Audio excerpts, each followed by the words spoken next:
ኮሪያዊው አስተማሪ ወይንም ደግሞ ማይ ኮሪያን ቲቸር ፊልም የሚጀምረው ዮንጉን የሚባለውን በደቡብ ኮሪያ ትልቅ ድርጅት ያለው ባለሀብት ብቸኛ ልጅ በማሳየት ነው። ዮንጉን የአባቱ ብቸኛ ወራሽ ቢሆንም ወደ ጃፓኗ ቶኪዮ ከሄደ በኋላ የብቸኝነት ኑሮን ይጀምራል። ተቀጥሮ ስራ የጀመረበት ድርጅትም ኪሳራ የገጠመው በመሆኑ ዮንጉን መቀነሱን አለቃው ይነግረዋል። በገጠመው ነገር አዝኖ ተሰላችቶ ቤት ሲደርስ የባሰ ጉድ ይጠብቀዋል። ፍቅረኛው ሀብታም አገኘው ብላ ከአንዱ ጋር ስትዘል ዮንጉን ቢደርስም ምንም ማድረግ አልቻለም ነበር። ስለዚህ ከቤት ወጥቶ ወይንም ደግሞ አባራው ወደ ቢሮ በመመለስ ራሱን ለማጽናናት በኦንላይን እናቱን ያወራታል። አባቱ በከፍተኛ ሁኔታ ቢታመምም ለልጁ ያለበትን ሁኔታ መናገር ስላልፈለገ ሚስጥር አድርገው ይደብቁታል።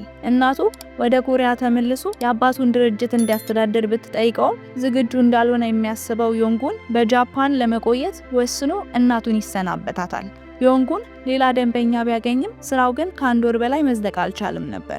መሄድበትን ያጣው ምስኪኑ ዮንጉን ወደ ቀድሞ ቢሮ ለመመለስ ሲደውል ድርጅቱ በማጭበርበር ወንጀል መከሰሱን ይሰማል። ስለዚህ እንዳይመጣ በዛ የነበረ ጓደኛው በስልክ ይነግረውና ዮንጉን አማራጭ መፈለግ ጀመረ። ከዛም ከፍቅረኛው ጋር የነበረውን ግንኙነት ለማደስ ቢሞክርም ከሀብታም ጋር የጠለቀ ፍቅር የጀመረች በመሆኑ ግንኙነታቸውን እንደማትፈልገው በመግለጽ ትፋታዋለች። ዮንጉን ይህን ከሰማ በኋላ እየተበሳጨና በኮሪያ ቋንቋም እየጮኸ ስልኩን ይወረውራል። ከዘገየ በኋላ ወደ አእምሮ ቢመለስም ስልኩን ማግኘት አቅቶት ሲቸገር ካዋሞቶና ሳዩሪ የተባሉ ባልና ሚስትም ስልኩን በማግኘት ይተባበሩታል።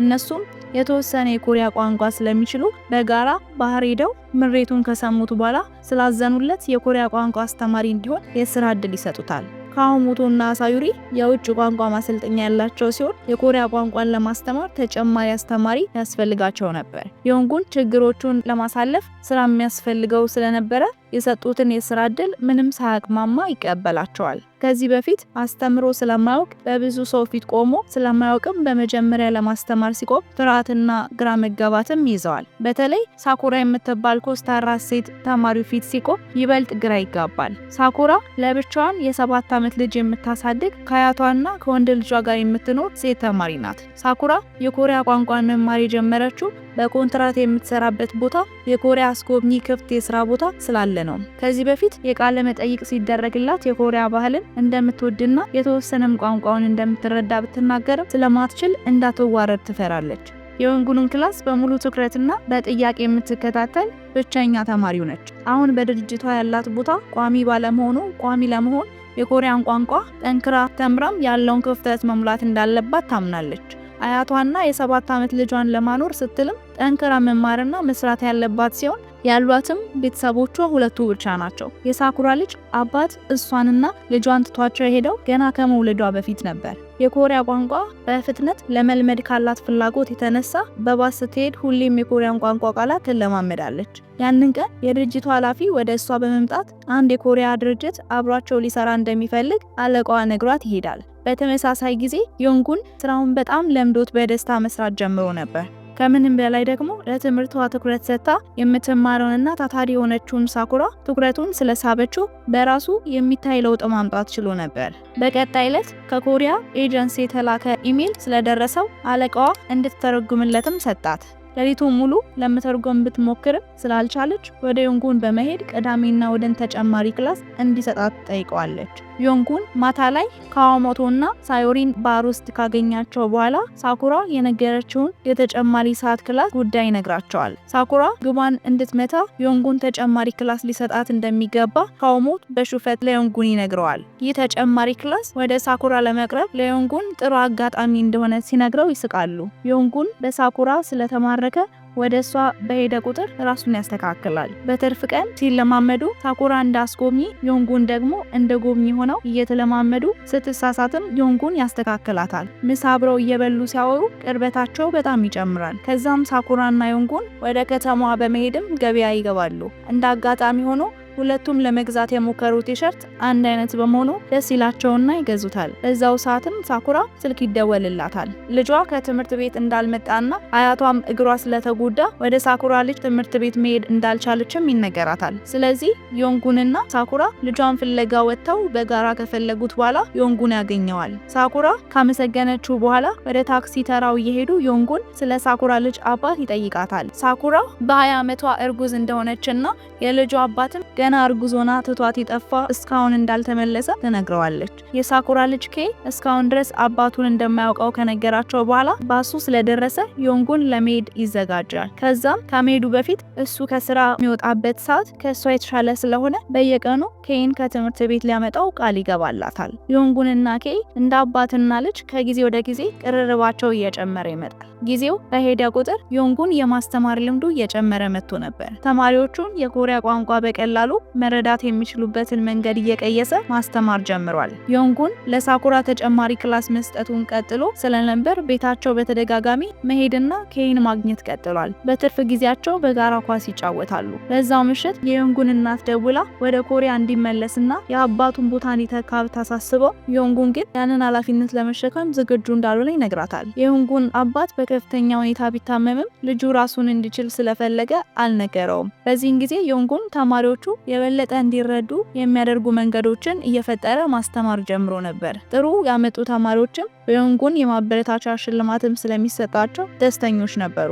በቀጣይ ቀን የሳኩራ አለቃ ወደ እሷ በመምጣት በቅርቡ ከደቡብ ኮሪያ የሚመጡ የድርጅት ወኪሎች ስላሉ ራሷን እንድታዘጋጅ ይነግራታል። ሳኩራ የኮሪያ ቋንቋ ችሎታዋ እየተሻሻለ ቢሆንም አሁንም ግን በራስ መተማመኗ አነስተኛ ስለነበር እንደዚህ አይነት ኃላፊነት ለመውሰድ ትፈራለች። ዮንጉን ከካዋሞቶ እና ሳሪዮ ጋርም በባህር ሆነው ሳኩራ ቋንቋውን እንድታሻሽል ሊረዳት ባለመቻላቸው ያዝናሉ። በዚህ መሃል ባቴንደሩ ለሳኩራ አዲስ ኃላፊነት የሚረዳ የሰላዮችን ስልክና ማዳመጫ ይሰጣቸዋል። በዚህም በመታገዝ ሳኩራ በራሷ የሚያቅታት ነገር ካለ ዮንጉን በስልክ ሊያገዛት ይስማማሉ። ከዛም በዕለቱ ሳኩራ ማዳመጫውን ጆሮዋ ላይ አድርጋ ከእንግዶቹ ጋር ከተቀመጠች በኋላ ወደ 1 ኪሎ ሜትር ርቀት ላይ ዮንጉንና ባልደረባዎቹ ሂደቱን በድብቅ ይከታተሉ ነበር። ስብሰባው በጥሩ ሁኔታ እየሄደ ሲሆን ደንበኞቹም በሳኩራ መልሶች ደስተኞች ነበሩ። አንዱ ደንበኛ ከተማውን እንድታስጎበኘውና አብረው ምሳ ሊበሉ ይጠይቃታል። ነገሮች በሰላም እየሄዱ እያለ ደንበኛዋ ድንገት ሀሳቡን ይቀይርና ሳኩራ የመጀመሪያ ፍቅረኛው እንደምትመስል ይነግራታል። ሰውየው ለሌላ ግብዣ ሲጠይቃትም በመቀራረባቸው ቅናት የተሰማው ዮንጉን ሀሳቡን እንዳትቀበል ነገራት። ሆኖም ቢሮ የቀሩ ፋይሎችን ለማምጣት ሳኩራ ከሰውየው ጋር ወደ ሆቴል ክፍሉ ሄደች። ሆኖም ግን ሰውየው ፋይሉን ማምጣት ትቶ ወይን ይዞላት ሄደ። ከዛም ወደ ሳኩራ በመጠጋት መስመር በማለፍ ይነካት ጀመር። ሊጎዳት እንዳሰበ የተረዳችው ሳኩራ ፈጥና ወደ በሩ በመሄድ ልትቆልፈው ስትል ሰውየው በፍጥነት በሩን ሰብሮ ይገባና አልጋ ላይ ይጥላታል። የሳኩራን ጩኸት የሰማው ዮንጉን ችግር ውስጥ እንዳለች ስለገባው ከመኪናው በፍጥነት በመውጣት ወደ ሆቴሉ ያመራል። ሳኩራና ሰውየው የነበሩበትን ክፍል ሲያገኘው መስታወቱን በመደብደብ የሰውየውን ትኩረት ይወስድበታል። በዚህን ጊዜ ሳኩራ ባገኘችው አጋጣሚ በመጠቀም ከኋላ ሰውየውን ትመታዋለች። በክፉ ደንበኛ ጉዳት ሊደርስባት የነበረችውን ሳኩራ በማዳኑ ዮንጉንና ሳኩራ ደስተኛ ይሆናሉ። ቢሆንም ግን ደንበኞቻቸው ውላቸውን ሰርዘው ወደ ኮሪያ መመለሳቸውን በተመለከተ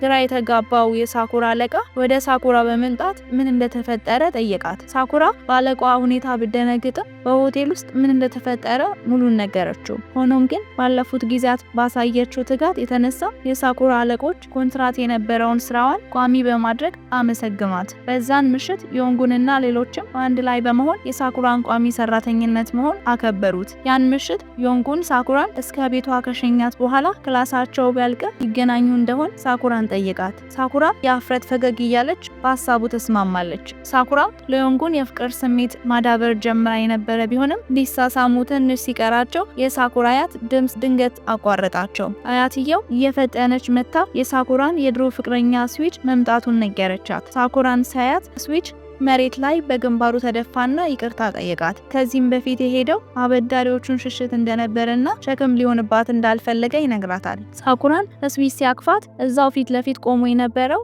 ዮንጉንም ልቡ ይሰበራል። ከዛም ዮንጉን እንደ ጓደኛ የሚቀርቡት ካዋሞቶና ሳሪዮ ጋር በመሄድ ስዊች የኬ አባት በመሆኑ ስዊችና ሳኩራ ፍቅራቸውን የመቀጠል እድላቸው ከፍተኛ እንደሆነ ይነግራቸዋል። በዚህ መሃል እያለ የዮንጉን እናት ደውላ አባቱ ሆስፒታል ውስጥ በአሳሳቢ ሁኔታ ላይ እንዳለ ትነግራቸዋለች። ዮንጉን ይህን እንደሰማ በፍጥነት ሻንጣውን ይዞ ወደ ኮሪያ ይመለሳል። የዮንጉን አባት ከታመመ ዓመት ያለፈው ቢሆንም ዮንጉን በነፃነት ህይወቱን እንዲኖር ሲባል ስለ ህመሙ ሊነግረው እንዳልፈለገ የዮንጉን እናት ስለ አባቱ ትነግረዋለች። አባቱ ድርጅቱን መምራት ስለማይችል ዮንጉን ድርጅቱን የመምራት አማራጭ የሌለው ምርጫ እንደወደቀበትም ይረዳል። ከ3 ዓመት በኋላ ሳኩራ እና ዮንጉን በአንድ ሆቴል ይገናኛሉ። በሰዓቱ ሳኩራ የአንድ ኤጀንሲ ኃላፊዎችን በመጠየቅ ላይ የነበረች ቢሆንም ከዮንጉን ጋርም ቡና ለመጠጣት ወሰኑ።